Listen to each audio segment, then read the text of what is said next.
एक बात समझिए, इस पूरी दुनिया का रहस्य क्या है? बात हुई है इस पर।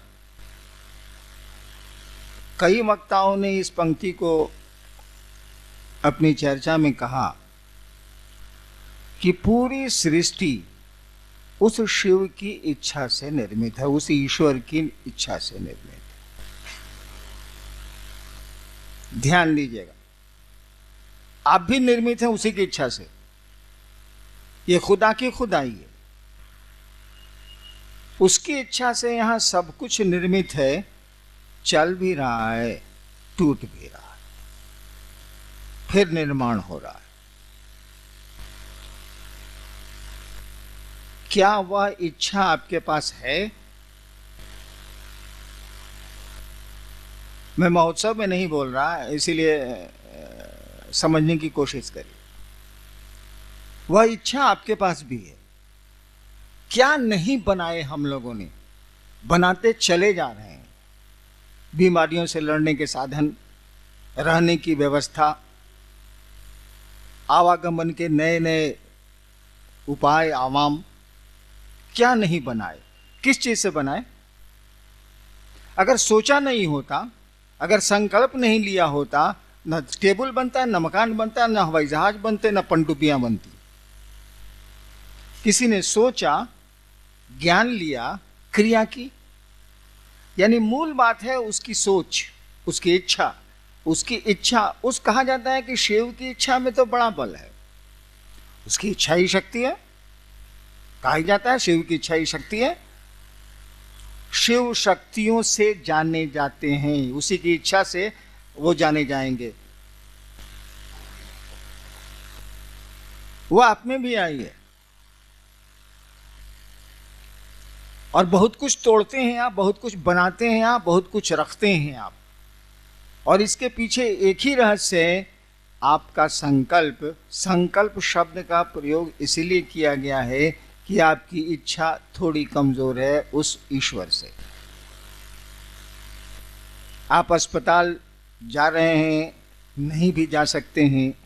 आप सर्कस देखने गए हैं, लौट आ सकते हैं। कोई घटना आपको वापस बुला सकती है।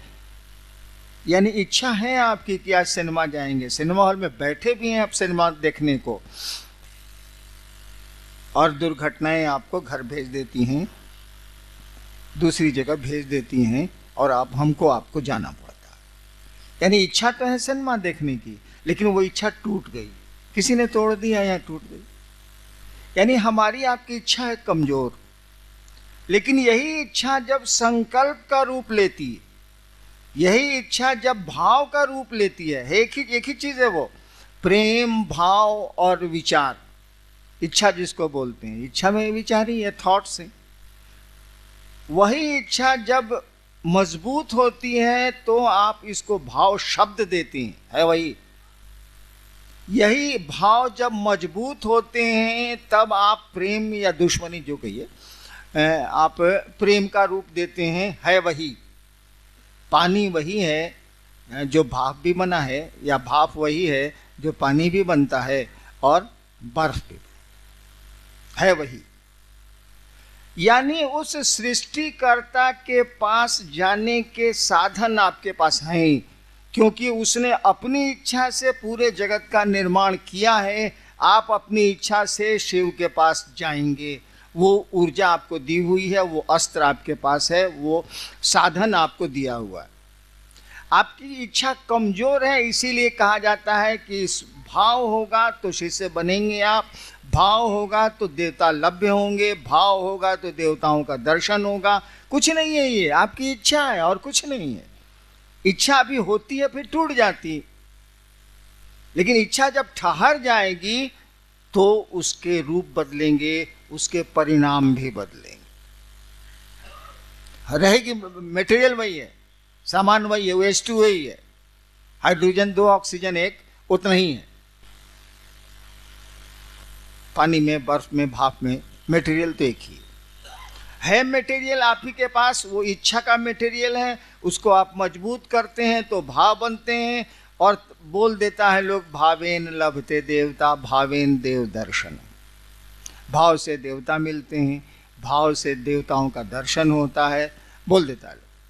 ये भाव कुछ नहीं है, आपकी इच्छा है, उस दिशा में इच्छा का मजबूत हो जाना भाव है और कुछ नहीं।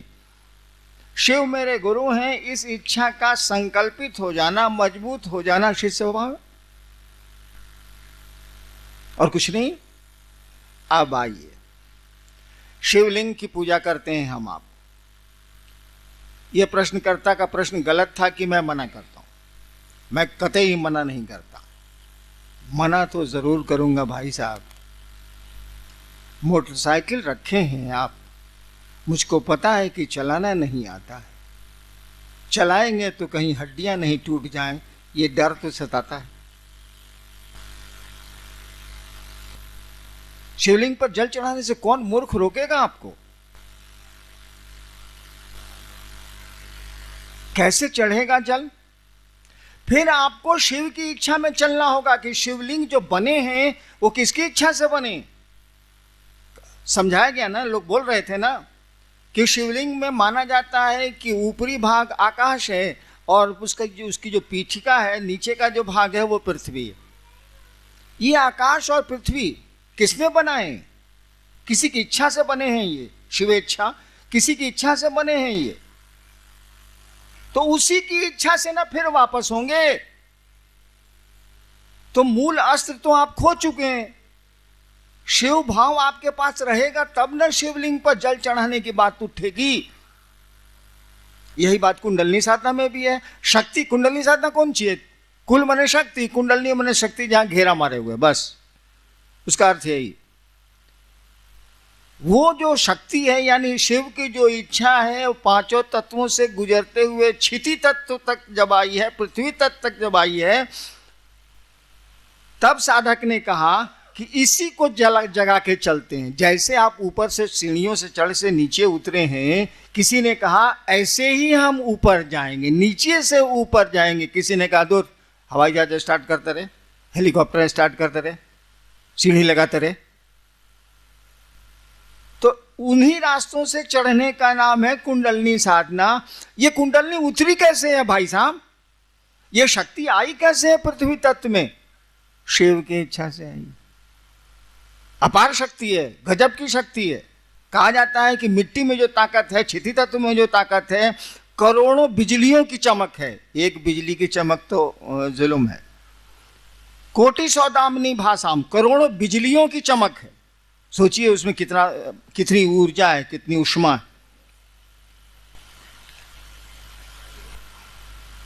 किसी ने कहा कि महादेव की इच्छा से चलो महादेव के साथ रहेंगे, मन रहेगा, शरीर तो रहेगा नहीं, महादेव ही सब कुछ है। किसी ने ये सोचा। जैसे जैसे उसका मन शिव की इच्छा के करीब जाएगा, उसकी शक्तियां तो और ऊपर उठती जा रही हैं कि नहीं जा रही हैं? क्यों शक्तियों को उठाएगा साला? वो तो सीधे हेलीकॉप्टर उड़ा है, छत पर चला गया। आप सीढ़ी चढ़िए, आपको शौक है सीढ़ी चढ़ने का, चढ़िए, कोई दिक्कत नहीं है, चढ़ सकते हैं आप, लेकिन वक्त बहुत लगेगा। आपके पास अस्त्र तो दिया हुआ है इच्छा का। आप गुरु के पास जाइए, आपको वो शिव से जोड़ेंगे। हरे गुरु का यही काम है, आपको वो शिव से जोड़ेंगे। जैसे जैसे शिव भाव में आपका मन जाएगा, जैसे जैसे शिव आपको अच्छे लगने लगेंगे, तब जरूरत हो तो जल चढ़ाइए, जो चढ़ाना है चढ़ाइए। परिणाम इतने सुंदर आएंगे, इतने सुंदर आएंगे कि मत पूछिए, लेकिन तब तक जरूरत ही खत्म हो जाएगी। जब शिव की इच्छा से अपने को जोड़ने लगेंगे, जब शिव ही आपको अच्छे लगने लगेंगे, तो जगत कितना अच्छा लगेगा जरूरत भर। तो क्या चाहेंगे आप? शिवलिंग की पूजा भी करेंगे तो चाहेंगे हे महादेव आप जो चाहते हैं वही हम कर पाएं, इतनी भर दया कर दीजिए। कहे कि शिव से जैसे जैसे मिलने लगेंगे आप, जैसे जैसे अपनी बहन को आप प्यार करने लगते हैं, अब बहन की इच्छा आप पर हावी होने लगती है। जैसे जैसे किसी को प्यार करने लगते हैं, उसकी इच्छा आप पर हावी होने लगती है, अपनी इच्छा को आप दाबते हैं। प्रेम के लक्षण है, प्रेमी अपने प्रेम पात्र की इच्छाओं के अनुकूल कार्य करना चाहता है और करता है। ये सामान्य से लक्षण है।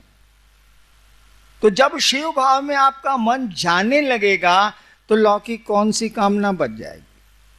आपको तो लगेगा कि साला यहां एक्टिंग न करना है, एक्टिंग है हम लोग, चलो जितना देर निभाना है निभा देते हैं, यहां तो कोई रहा नहीं है, जाना तो है ले, तो क्या इतना हाय हाय करना, क्या यहां हल न करना, चलो काम चलाओ काम चलाओ काम चलाओ, क्योंकि यहां रहने की जगह नहीं है, हमारा आपका घर द्वार नहीं है। तो अन्नू बाबू ने जो शिवलिंग की व्याख्या की, सही व्याख्या की, लेकिन अन्नू बाबू ने एक पंक्ति भी कही थी,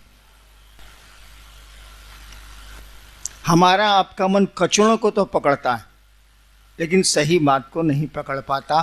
कारण जो भी हो, कारण ये है कि परिस्थितियां हम लोगों का साथ नहीं दे रही हैं, माहौल कुछ ऐसा नहीं है। अन्नू बाबू ने कहा था कि शिवलिंग पर जलार्पण तभी पूरी तरह फलदायी होंगे जब शिव भाव से आप चढ़ाएंगे। आप तो लौकिक भाव से चढ़ाते हैं, आप तो चढ़ाते हैं कि हमारा बेटा हो जाए, या हमको पुत्र मिल जाए, या हमारी नौकरी मिल जाए, या फलाना बीमारी से या कष्ट से हम निवृत्त हो जाएं। आपके तो लौकिक भाव है, वहां तो शिव भाव आवेगा कहां से। और जब तक शिव भाव नहीं आवेगा, गाड़ी चलाना जानते ही नहीं है भाई साहब, क्यों स्टीयरिंग पर बैठ रहे हैं, सीख लीजिए ना, तब स्टीयरिंग पर कोई भी कहेगा हाँ भाई साहब आप ही चलाइए, हम बैठते हैं। तो शिवलिंग की पूजा गलत नहीं है। अगर शिव भाव से शिवलिंग की पूजा की जाए, धरती का कोई असाध्य कार्य ऐसा नहीं है जो साध्य नहीं हो सकता है, जो हो नहीं सकता। लेकिन जब शिव भाव में मन चला जाएगा, जब बहन को मन मानने लगा है और वो लाल साड़ी पसंद करती है और आपको लाल साड़ी पसंद नहीं है, आप तो उसके लिए लाल साड़ी ही खरीदेंगे। तब तो आपकी अपनी इच्छाएं शमित होने लगेंगी, दबने लगेंगी, इच्छाएं घटने लगेंगी आपकी अपनी। और आप जिसको मानते हैं, जिसको प्यार करते हैं, उसके आकर्षण, उसकी बातें आपको प्रभावित करेंगी। ठीक वही बात है पूजा की दुनिया में भी। अन्नू बाबू ने कहा था कि शिव भाव हो तो शिवलिंग पर जल चढ़ाएं आप, ठीक है, कमोबेश तो मिल ही जाता है। कुछ भाव होता ही है शिव के प्रति, ज्यादा भाव होता है अपने काम के प्रति, तो कुछ ना कुछ तो मिल ही जाता है। लेकिन पूरा अगर चाहिए तो शिव भाव में जाना होगा, और शिव भाव में जैसे जाइएगा इच्छा ही खत्म हो जाती है, मारो ठीक है, यही होता।